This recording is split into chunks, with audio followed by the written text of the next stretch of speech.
Assalamualaikum warahmatullahi wabarakatuh. Innal hamdalillah nahmaduhu wa nasta'inuhu wa nastaghfiruh wa na'udzu billahi min shururi anfusina wa min sayyiati a'malina. May yahdihillahu fala mudilla lahu wa may yudlilhu fala hadiyalah. Asyhadu an la ilaha illallah wahdahu la syarika lahu wa asyhadu anna Muhammadan abduhu wa rasuluh. Allahumma shalli ala sayidina Muhammad wa ala ali sayidina Muhammad kama shallaita ala sayidina Ibrahim wa ala ali sayidina Ibrahim wa barik ala sayyidina Muhammad wa ala ali sayyidina Muhammad kama barakta ala sayyidina Ibrahim wa ala ali sayyidina Ibrahim fil alamin innaka Hamidum Majid. Rabbi shrah li sadri wa yassir li amri wahlul 'uqdatam min lisani yafqahu qawli amma ba'du. Hadirin hadirat jamaah kaum muslimin wa muslimat yang dirahmati oleh Allah Subhanahu wa taala. Nah, di konten ini saya akan membahas tentang hadis nomor 174 sampai 177, yang mana hadis ini adalah hadis yang terakhir pada bab waktu-waktu sholat. Jadi pembahasan untuk waktu-waktu sholat ini akan selesai. Nanti kita akan masuk di konten selanjutnya, yaitu pembahasan tentang zakat di kitab Fathul Qorib dan kitab Al-Azkar. Wa an Ibnu Umar radhiyallahu taala anhuma anna Rasulullah sallallahu alaihi wasallam qala la salata ba'dal fajri illa sajadataini akhrajahu khamsah ila Nasa'iyah wa fi riwayati Abdi Razzaq la sholata ba'da tulu'il fajri illa rak'atail fajri wa misluhu lidarqutni an Umar bin al-As radhiyallahu anhu. Kemudian hadis nomor 176 wa an Ummi Salamah radhiyallahu taala anha qalat shalla Rasulullah sallallahu alaihi wasallam al-asra summa dakhala baiti fa shalla rak'atai fa sa'altuhu fa qala syughiltu an rak'ataini ba'da dhuhri fa shallaituhuma al-an fa qultu afa naqdihima idza fatata qala la akhrajahu Ahmad. Kemudian hadis nomor 177 wali Abi Dawud an Aisyah radhiyallahu taala anha bimaknahu. Wa Ibnu Umar radhiyallahu taala anhuma, dari Ibnu Umar radhiyallahu taala, semoga Allah taala meridhoi atas beliau, anhuma atas keduanya, anna Rasulullah sallallahu alaihi wasallam, sesungguhnya Rasulullah sallallahu alaihi wasallam qala, telah bersabda, la sholata ba'dal fajri, tidak ada sholat setelah sholat fajar, illa sajadatain, kecuali dua sujud, dua rakaat, seperti itu. Ahwajaul khamsah, hadis ini diriwayatkan oleh imam yang lain, oleh imam yang lima, ila Nasai, kecuali Al-Imam An-Nasai. Wa fi riwayati Abdi Razzaq, yang mana hadis yang diriwayatkan oleh Imam Abdi Razzaq, la sholata ba'da tulu'in fajri, tidak ada sholat setelah terbitnya fajar, illa rak'atail fajri, kecuali dua rakaat sunnah fajar. Nah, ini ada lagi pembahasannya, ya, dua rakaat sunnah fajar. Wa misluhu, hadis yang serupa di Daraqutni, yang diriwayatkan oleh Imam Daraqutni, an Amr bin As, dari Amr bin As radhiyallahu anhu, semoga Allah meridhoinya. Kemudian hadis Ummi Salamah, wa an Ummi Salamah radhiyallahu taala anha qalat, dari Ummi Salamah radhiyallahu taala, semoga Allah taala meridhoinya, anha, kepada beliau, qalat, telah berkata, sholat Rasulullah Shallallahu alaihi wasallam al-asha. Rasulullah Shallallahu alaihi wasallam telah melakukan sholat asar. Summa dakhalal baiti, kemudian beliau masuk ke rumahku. Fa shalla rakaatai, kemudian sholat 2 rakaat. Fa sa'altuhu, maka aku bertanya kepada beliau. Faqala, Rasulullah Shallallahu alaihi wasallam menjawab, syughiltu, aku sibuk, an rakaatai, sehingga tidak sempat rakaatai mengerjakan 2 rakaat ba'da zuhri, sesudah sholat zuhur. Fa sholaitu mal'an, maka saya mengerjakan 2 rakaat itu sekarang. Faqultu, maka saya bertanya, afana udihima iza fatata, apakah kami boleh mengqadha 2 rakaat tersebut apabila 2 rakaat terlewat oleh kami? Qala la, beliau menjawab tidak. Akhrajahu Ahmad, hadis ini diriwayatkan oleh Imam Ahmad. Jadi meskipun Rasulullah itu sempat terlewat mengerjakan 2 rakaat sesudah zuhur, kemudian mengerjakan 2 rakaat itu setelahnya, maka di sini juga beliau mengatakan itu tidak tidak boleh untuk mengqadha 2 rakaat tersebut ya. Wali Abi Daud, dan menurut Imam Abu Daud, an Aisyah radhiyallahu taala anha, dari Sayyidah Aisyah radhiyallahu taala anha, semoga Allah taala meridhoi atas beliau, bimaknahu, hadisnya dengan makna yang sama. Nah, kita lihat makna keseluruhannya. Jadi yang pertama itu hadisnya la sholata ba'dal fajri illa sajadatain. Jadi tidak ada sholat sesudah fajar terbit kecuali 2 rakaat. Jadi hukumnya apa sih di sini? Nah, kalau kita lihat makna keseluruhannya, makruh sholat sunat sesudah fajar terbit selain daripada sunnah fajar. Jadi sunnah fajar, apabila hal tersebut tidak mengakibatkan kepada terlewatnya permulaan waktu dan agar kalangan awam tidak berkeyakinan wajib melakukan sholat lain di saat itu.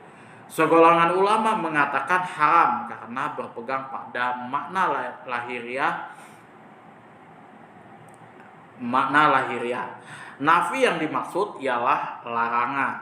Jadi la sholata di sini maksudnya adalah larangan. Jadi ada yang mengatakan makruh, ada yang mengatakan haram. Jadi ada ulama berbeda pendapat tentang hukumnya sholat sunnah sesudah terbitnya fajar. Adapun tanah suci Mekah, melakukan sholat sunnah di dalamnya diperbolehkan karena secara mutlak oleh Imam Syafi'i tanpa ikatan apapun. Analisis lafadznya adalah ba'dal fajri, di sini adalah sesudah fajar terbit. Illa sajadatain, kecuali 2 rakaat fajar, yaitu ribatul fajri. Wa misluhu lidarqutni, seperti hadis Ibnu Umar dalam riwayatnya ia menafsirkan makna ba'dal fajri, jadi sesudah fajar. Hal ini merupakan salah satu dari waktu-waktu yang dilarang mengerjakan sholat padanya. Nah, jadi kalau kita sholat itu yang diutamakan ya, kalau saya pribadi itu kalau sholat subuh ya nggak ada lagi sholat qobliyah dan ba'diyahnya. Sholat ba'diyahnya. Jadi sholat sesudah sholat subuh itu. Jadi sholat sunnah sesudah subuh saya banyak nggak lakukan kayak gitu, karena ya jujur aja makna lahiriahnya ya memang ya saya pegang kayak gitu. Nah baru nanti lanjut ke amalan-amalan ibadah yang lain, kayak misalkan kalau sempat sholat duha kayak gitu, atau lanjut ke sholat zuhur dan lain sebagainya itu. Atau ya bisa kita ganti dengan ibadah-ibadah yang lain kayak gitu, kayak misalkan kerja kah, atau bersedekah, atau zakat, seperti itu ya. Kalau misalkan teman-teman sudah pas nisabnya kayak gitu dan haulnya, itu bisa. Atau amalan ibadah-ibadah yang lain, tidak ada masalah sebenarnya.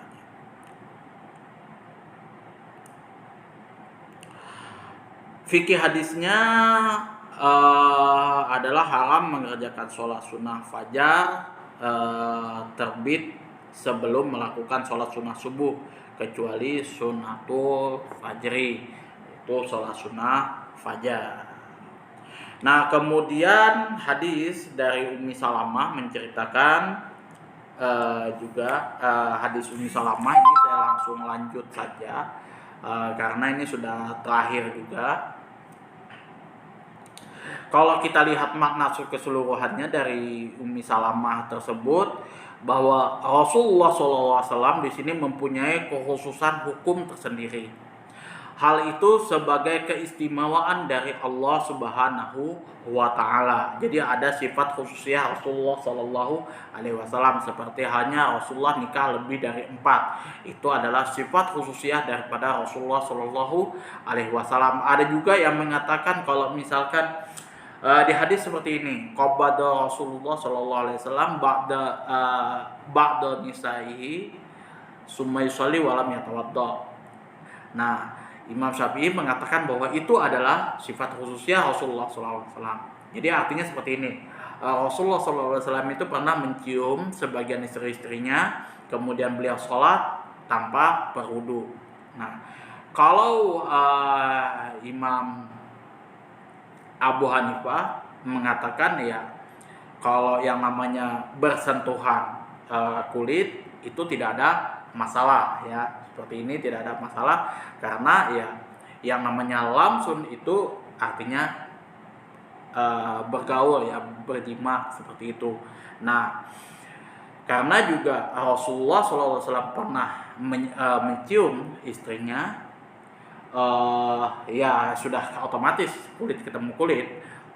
Kemudian beliau sholat tanpa berwudu, itu pegangan daripada Imam Abu Hanifah. Sedangkan Imam Syafi'i mengatakan bahwasanya yang namanya Rasulullah SAW mencium sebagian istrinya itu adalah sifat khususnya Rasulullah SAW, tidak untuk kita. Dan Imam Syafi'i tetap berpegangan bahwa yang namanya menyentuh perempuan yang bukan muhrimnya ketemu kulit seperti ini, maka hukumnya adalah membatalkan sholat. Itu ya perbedaan pandangan ya kan. Nah itu salah satu sifat khususnya Rasulullah Shallallahu Alaihi Wasallam. Contoh lagi, Rasulullah bisa membelah bulan, kemudian Rasulullah itu menerima wahyu, kemudian menyampaikan hadis. Itu adalah sifat-sifat khususnya Rasulullah SAW. Jadi yang namanya hadis itu ya, yang namanya sunnah Rasulullah SAW itu juga ada kajian-kajian ilmiahnya. Tidak semua amalan Rasulullah SAW itu bisa kita kerjakan kayak gitu. Kalau itu konteksnya wajib, maka itu wajib kita laksanakan, contoh sholat, puasa, zakat, haji dan lain sebagainya yang itu berkenaan dengan ibadah wajib, itu ya wajib kita laksanakan. Ada juga yang sunnah ya, yang dicontohkan oleh Rasulullah SAW, maka itu konteksnya sunnah. Jangan sampai lebih kita wajibkan atau kita anukan seperti itu. Melazimkan boleh kayak gitu ya, tapi ingat konteksnya adalah sunnah. Kemudian ada yang sedikit bertentangan sebenarnya dengan syariat agama Islam yang dikarang oleh Al-Imam Syatibi di dalam kitab Al-Itisam. Di situ bahwasanya ada yang meleset lah sebenarnya, yang tidak disepakati oleh Al-Imam Syatibi, pemahaman para ulama-ulama tasawuf. Seperti halnya misalkan zakat itu kan ada batasan-batasannya tuh, ada takarannya sudah. Misalkan kalau zakat seorang petani kayak gitu, misalkan dia pengairannya mudah itu ya, tanpa dia mengandalkan air hujan atau pengairannya lancar kayak gitu 10%. Kalau pengairannya tidak lancar, misalkan dia menggunakan tenaganya atau ada biaya lagi untuk melakukan pengairan, maka zakatnya 5%. Nah, kalau misalkan pandangan ulama tasawuf itu ya, batasan-batasan itu sebenarnya rasanya pelit gitu kan. Nah, kalau misalkan kita mau beribadah kepada Allah, itu bentuk syukur kita kepada Allah, nggak perlu hitung-hitungan, itu langsung aja kita kasih kayak gitu. Nah, inilah yang disanggah oleh Imam Syatibi itu di dalam kitabnya. Yang namanya hitungan-hitungan di dalam bab zakat itu wajib dilakukan. Kalau misalkan yang sudah kita bahas kemarin itu kan, di dalam itu kan, kalau misalkan onta 5 kayak gitu kan, 1 ekor kambing, kalau misalkan kelipatan-kelipatannya seperti itu ada. Kemudian ada emas perak 2,5%, itu harus dilakukan seperti itu, karena itu sudah koridor syariat. Kita nggak bisa lagi istilahnya wah sebanyak-banyaknya gitu, ya sudah, itu nggak boleh seperti itu. Nah, beda kalau dengan sodako. Nah, kalau sodako ya silahkan sebanyak-banyaknya, itu nggak ada masalah. Jadi bid'ah yang seperti itu yang pernah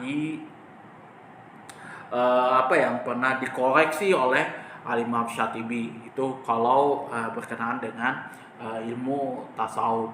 Nah, begitu juga kalau misalkan hal-hal yang seperti ini ya, kita memang harus sesuai dengan koridor-koridornya. Kalau kita berbicara masalah ilmu fikih ya ilmu fikih, kalau kita berbicara masalah ilmu tasawuf ya kebatinan dan lain sebagainya, untuk membersihkan hati kita ya kita berbicara masalah itu.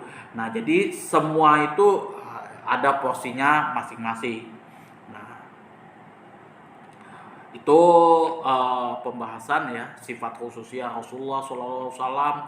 Itu kajian-kajian ilmiahnya juga perlu teman-teman pelajari itu. Nah, tidak bisa juga misal kita belajar hadis masalah sunnah-sunnah Rasulullah itu tanpa mempelajari maqasidus syariahnya seperti apa. Rasulullah pakai baju besi, itu konteksnya seperti apa. Rasulullah pakai baju gamis, itu konteksnya seperti apa. Itu kan bahkan saya juga agak kesulitan sih kalau misalkan baju islami itu yang seperti apa kayak gitu kan. Baju sesuai dengan sunnah Rasulullah SAW itu seperti apa. Pokoknya itu menutup aurat, teman-teman nyaman, itu yang sunnah menurut Rasulullah SAW. Rasulullah nggak ada dia harus bergamis apa segala macam, nggak seperti itu. Rasulullah ya senang dia fashion-fashionnya seperti apa, yang penting itu menutup aurat, tidak membuka aurat ya itu. Nah, yang terpenting adalah yang tidak ganjil di mata penduduk setempat. Itu adalah sunnah Rasulullah yang harus kita ketahui itu.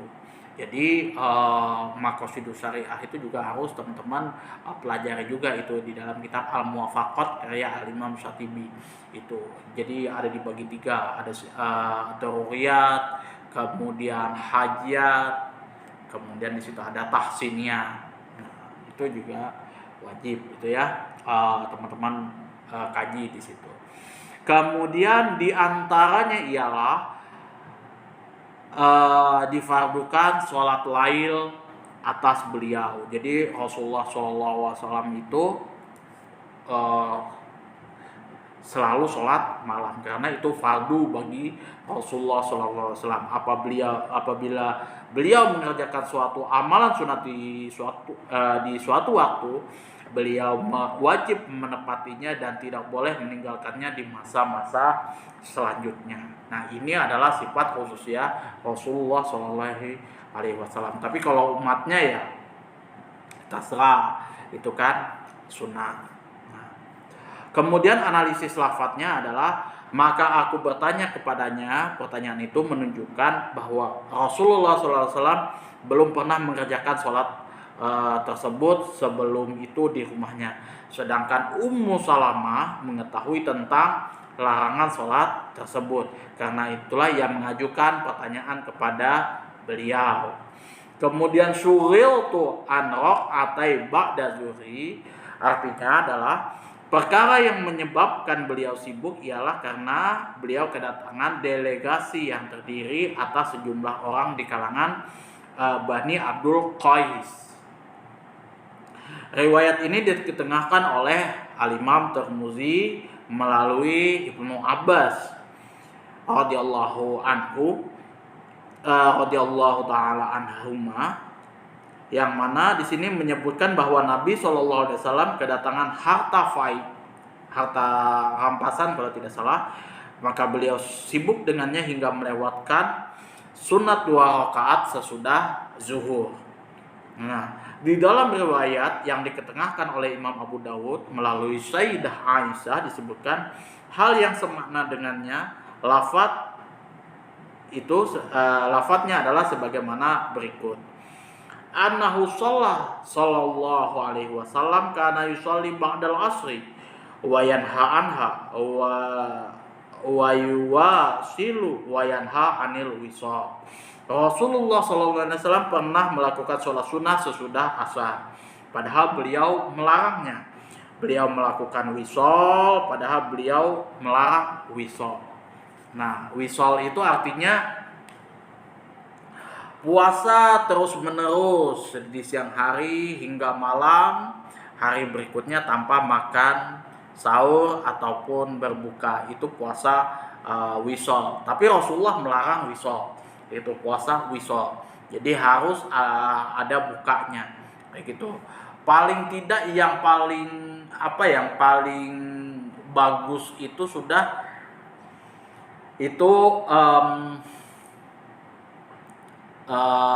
puasa Daud. Itu sudah yang paling minimal dilakukan oleh umat Rasulullah SAW. Tidak boleh puasa lebih dari itu yang seharian pokoknya puasa seperti itu. Itu tidak boleh. Jadi hari ini puasa, besok tidak, hari ini puasa, besok tidak, seperti itu. Bahkan Rasulullah SAW melarang hal-hal seperti itu. Nah, bahkan ini ya ada juga dibahas di dalam kitab Imam Syatibi ya, pembahasan masalah bid'ahnya itu ya, wisol itu sebenarnya kenapa itu dilarang? Karena memberatkan kepada umat Rasulullah SAW, yang mana ketika dia imannya lagi naik, dia kerjakan itu betul-betul. Ketika dia lagi imannya turun, nah akhirnya dia berat dan menganggap bahwa syariat agama Islam ini memberatkan bagi dirinya, kemudian dia meninggalkannya atau mencelanya. Itu yang dibahas di dalam kitab Al-I'tisam. Kenapa sih ada bid'ah kayak gitu ya, harus ada sunnah dan lain sebagainya, supaya umat Rasulullah SAW itu menjalankan syariat agama Islam itu betul-betul santuy seperti itu ya, betul-betul santuy, nggak ada masalah kayak gitu, dan menjalankannya pun juga dengan ketenangan hati lah, pokoknya dengan nyaman lah, gitu, enjoy seperti itu, nggak ada yang berat seperti itu. Kalau wajib ya wajib, nah porsinya apa saja gitu kan, yang wajib. Kemudian kalau sunnah seperti apa kayak gitu ya kan, ada sunnah muakkad, ada sunnah ghairu muakkad seperti itu. Nah, jadi kita bisa lakukan sesukanya lah kalau untuk sunnah itu, dan bebas kita mengerjakannya. Kalau yang wisol, wah ini puasa wisol kemudian tidak menikah dan lain sebagainya, itu sudah Rasulullah sudah melarang hal tersebut. Bahkan Rasulullah murka gitu. Itu ada dibahas di dalam kitab Al-Ittisam. Itu banyak dibahas di situ. Kemudian fikih hadisnya dilarang mengkodok sholat sunat sesudah asar. Nah, jadi dilarang mengkodok sholat sunat sesudah asar. Kalaupun diperbolehkan, maka hal ini hanya khusus bagi Rasulullah Shallallahu Alaihi Wasallam. Jadi mengkodok sholat sunnah sesudah sholat asar. Makruh melakukan wisol, ya, puasa wisol, puasa berturut-turut. Namun Rasulullah diperbolehkan melakukannya sebagai suatu kekhususan Rasulullah Shallallahu Alaihi Wasallam. Nah, yang ketiga, barang siapa yang melihat orang yang lebih besar atau lebih kecil daripadanya melakukan suatu pelanggaran, hendaklah ia menanyai terlebih dahulu. Jadi ya, Ummu Salamah ketika melihat ada sesuatu yang ganjil, ada sesuatu yang berbeda dari sebelum-sebelumnya, maka Ummu Salamah menanyakan terlebih dahulu kepada Rasulullah Shallallahu Alaihi Wasallam. Begitu juga kita kalau misalkan ada yang ganjil nih, ada sesuatu yang melenceng, ada sesuatu yang tidak sesuai dengan syariat agama Islam, hendaklah kita menanyakan terlebih dahulu, gitu kan? Kenapa dia melakukan seperti itu? Adakah dia melakukan itu karena dia betul-betul sengaja, atau mungkin betul-betul atau karena hilaf dan lain sebagainya? Itu kita mesti harus tanyakan kayak gitu. Mungkin karena dia tidak tahu. Nah, seperti itu kan? Atau cuman ya hanya ikut-ikutan saja kayak gitu. Itu bisa terjadi. Makanya kita menanyai terlebih dahulu. Begitu juga kejadian-kejadian hal-hal yang lain kayak gitu kan, orang awam kayak gitu yang hanya ikut-ikutan saja seperti itu, ya tidak ada masalah karena itu kemampuannya. Tapi kalau misalkan kita ada yang ganjil, kita tanyakan seperti itu. Saya selalu tanyakan kayak gitu, ini pernah belajar di mana, kemudian ini ustadz siapa ya pernah mengatakan seperti itu. Nah, kalau misalkan melencengnya, kita analisis melencengnya sampai kemana itu. Kalau misalkan berkaitan dengan akidah, maka itu sudah nggak bisa lagi kita tolerir. Kayak contoh yang biasa diamalkan oleh orang itu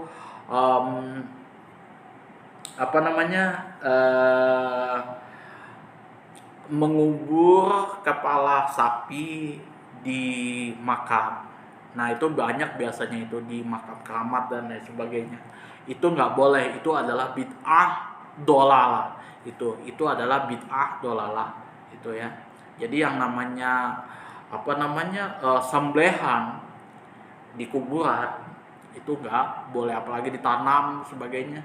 Itu kalau di dalam kitab syarah Sunan Abu Daud itu sudah dikatakan simple aja sih, bid'ah dolalah, dan itu adalah amalan-amalan umat jahiliyah itu. Jadi ya seperti itu. Jadi kalau sudah seperti itu ya otomatis kita sudah kasih teguran, sudah seperti itu dan lain sebagainya. Karena kadang lain yang diucapkan oleh guru kita, lain juga yang diamalkan setelahnya seperti itu yang terjadi di kalangan orang awam seperti itu. Dan dosanya pun juga beda-beda itu. Kalau misalkan yang pembuatnya itu dosanya lebih besar ketimbang daripada orang yang cuma ikut-ikutan, yang tidak tahu, mungkin ada takwilan sebenarnya yang itu secara akal benar tapi secara syariah itu salah. Jadi itulah pentingnya kita bertanya terlebih dahulu. Nah, kemudian orang yang ditanya betapapun tinggi kedudukannya harus menjawab si penanya untuk menenangkan hatinya atau untuk melenyapkan ganjalan yang ada di hatinya. Itu. Jadi kalau misalkan misalkan saya bertanya sama ustadz kah sama siapa, itu ya kebanyakan sih ya mereka menjawab detail. Toh pun kalau misalkan tidak detail, ya saya tahunya sih ustadz dari ustadz ini itu kan. Atau ini ya saya cek, saya cari, saya telaah kayak gitu, seperti itu. Kalau misal sudah mentok, mungkin tidak ada sesuatu yang membenarkan, tidak ada perbedaan pandangan dan itu ijma ulama, maka ya sudah, wajib saya sampaikan ini salah, seperti itu. Tapi kalau ada pandangan ulama yang lain, maka ya saya benarkan, seperti itu. Boleh aja diamalkan. Contoh misalkan musik, ya kan, empat imam mazhab mengatakan itu haram, tetapi ada yang memperbolehkan kayak Ibnu Hazm, seperti itu. Kalau misalkan musik tersebut tidak ada unsur maksiatnya, tidak ada unsur mau mabuknya, tidak ada unsur perjudian di situ, pokoknya tidak ada unsur yang dilarang, itu mubah saja, kembali ke hukum asalnya, itu mubah, tidak ada masalah. Tapi kalau misalkan di situ ada maksiatnya, maka itu juga dilarang. Kemudian di sini kesimpulannya, hadis-hadis dalam bab ini menunjukkan kepada pengertian berikut. Penjelasan mengenai waktu-waktu sholat fardu yang 5,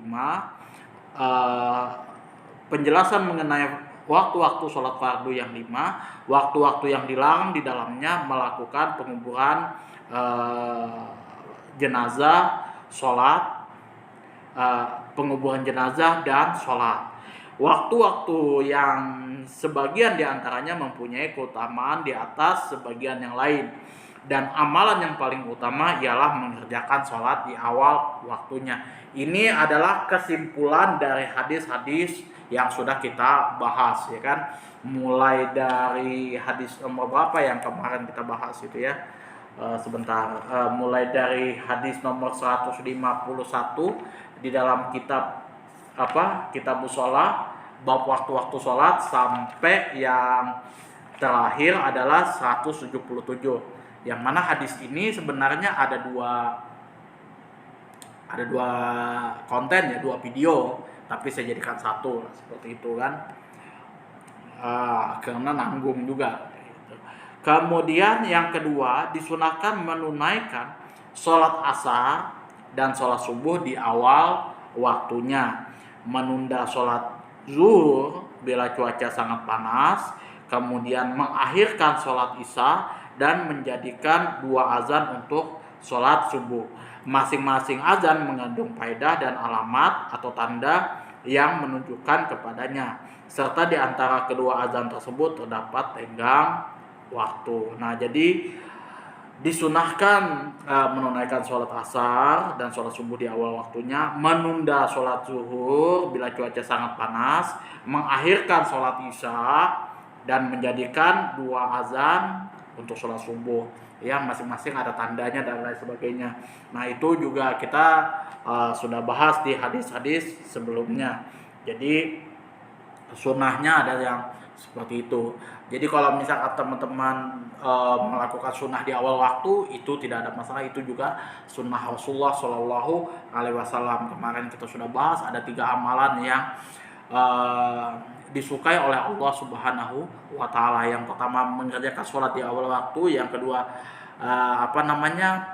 berbuat baik dan berbakti kepada kedua orang tua. Yang ketiga adalah berjihad di jalan Allah. Itu. Kemudian makruh tidur sebelum sholat isya dan bercakap-cakap sesudah sholat isya tersebut, kecuali karena ada kemaslahatan di situ ya, ada unsur kemaslahatan. Dan makruh melakukan sholat sunnah dalam waktu-waktu yang dilarang melakukan sholat sunnah padanya. Nah, kemudian di sini juga mengenai mengqadha sholat,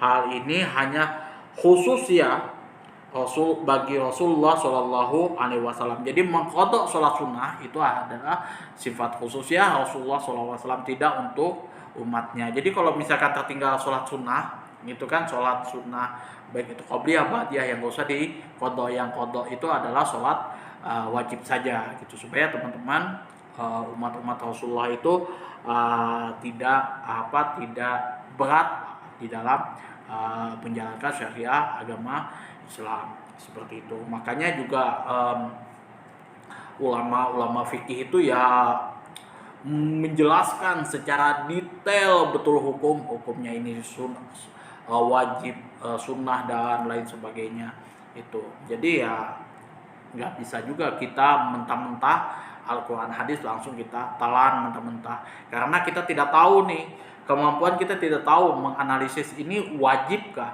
ini sunnahkah, ini haramkah, dan lain sebagainya. Jangan sampai terlanjur offset dalam menentukan suatu hukum yang mana itu berdasarkan Al-Quran dan hadis langsung diterjemahkan, ditafsirkan pakai kepala. Kemudian tidak dilarang melakukan tawaf dan sholat sunnah tawaf di waktu kapanpun.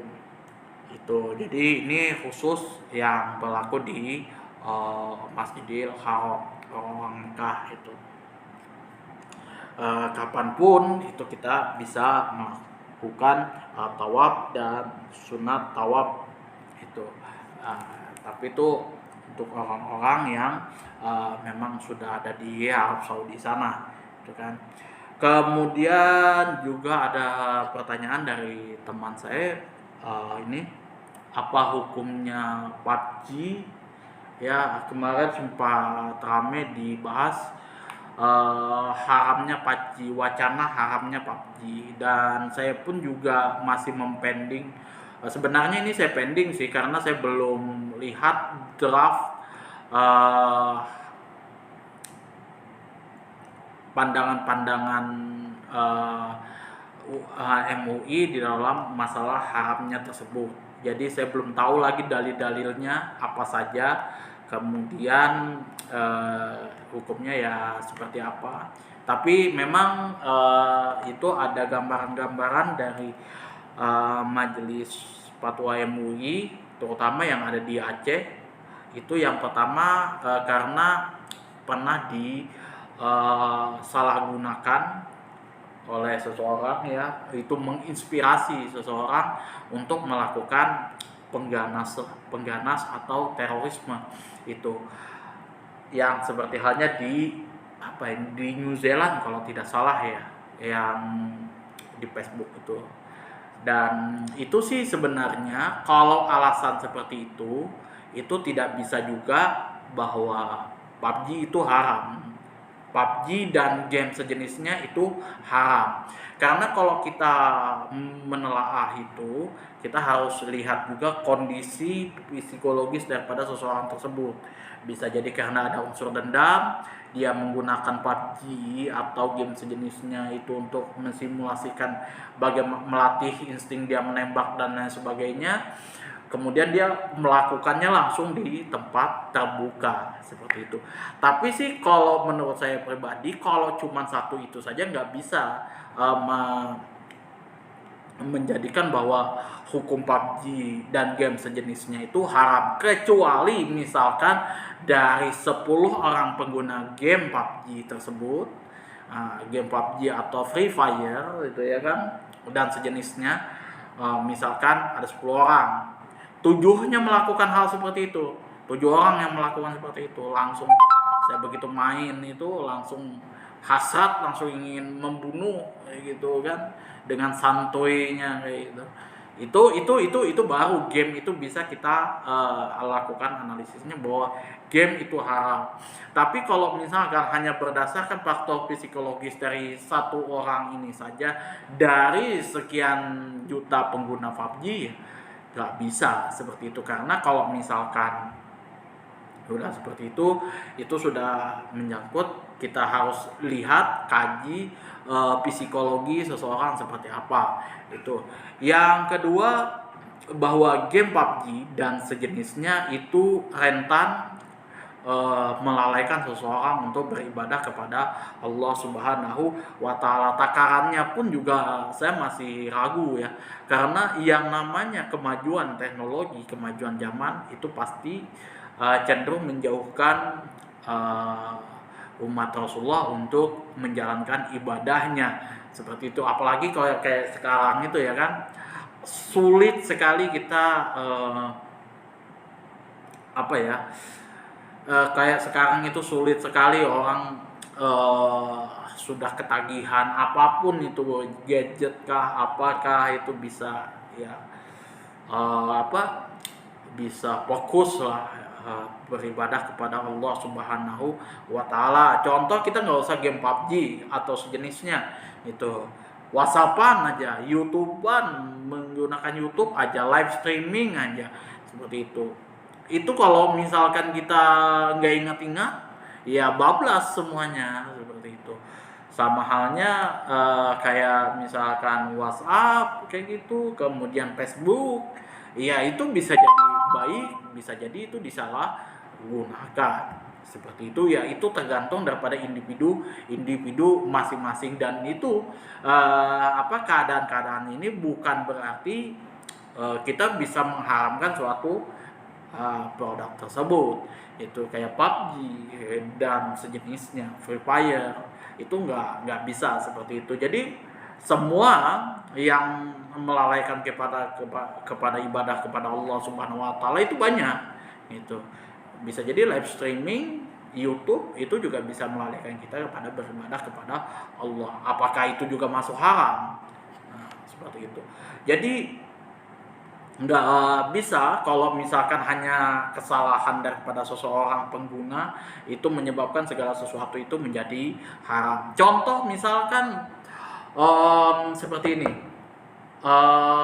Antimo kalau saya pribadi, kalau saya itu menggunakan Antimo untuk saya perjalanan jauh, misal dari Tering ke Samarinda, saya mesti harus minum Antimo karena jaraknya 7 jam, kemudian jalannya kelok-kelok. Atau misalkan dari Balikpapan ke Samarinda itu 3 jam aja, cuman jalannya memang saya mesti harus menggunakan Antimo, seperti itu. Karena kalau misalkan saya tidak makan Antimo, muntah belalah kayak gitu. Tapi ada orang yang menggunakan Antimo, kebetulan keluarga dekat saya menggunakan Antimo ya untuk dia beleng gitu. Nah, apakah Antimonya haram? Kan tetap aja Antimonya halal kayak gitu. Hanya yang sini menggunakan untuk yang mudarat, yang kalau misalkan saya untuk menjaga kondisi tubuh saya supaya fit dalam perjalanan. Contoh lagi lem Raja Wali. Lem Raja Wali itu ya kalau kita biasa ya kita gunakan untuk lem biasa aja, seperti itu kan. Tapi ada orang yang menggunakan, anak-anak bocil yang menggunakan lem Raja Wali untuk dia mabuk, seperti itu. Apakah lem Raja Walinya haram? Seperti itu kan.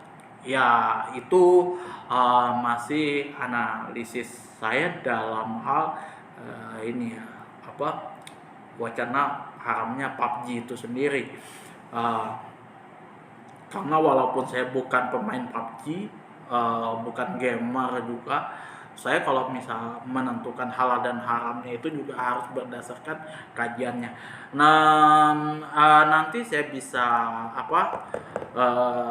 menggunakan dalil-dalilnya kalau misal itu nanti sudah ada keluar draftnya seperti apa, dalil-dalil yang digunakan seperti apa, kayak gitu. Yang saya amati sih di beberapa media itu ya karena itu tadi disalahgunakan untuk melakukan unsur terorisme. Yang kedua, untuk menjauhkan kita dari mengingat kepada Allah Subhanahu wa Ta'ala. Ada banyak hal yang bisa menjauhkan kita dari mendekatkan diri kepada Allah Subhanahu wa Ta'ala, tapi bukan berarti itu haram mutlak. Kalau kita mengerjakan itu kita bisa masuk neraka, enggak seperti itu. Jadi kita mesti harus hati-hati juga di dalam menentukan suatu hukum. Itu saja yang dapat saya sampaikan, kurang dan lebihnya saya mohon maaf yang sebesar-besarnya. Akhirul kalam, wabillahi taufiq wal hidayah. Assalamualaikum warahmatullahi wabarakatuh.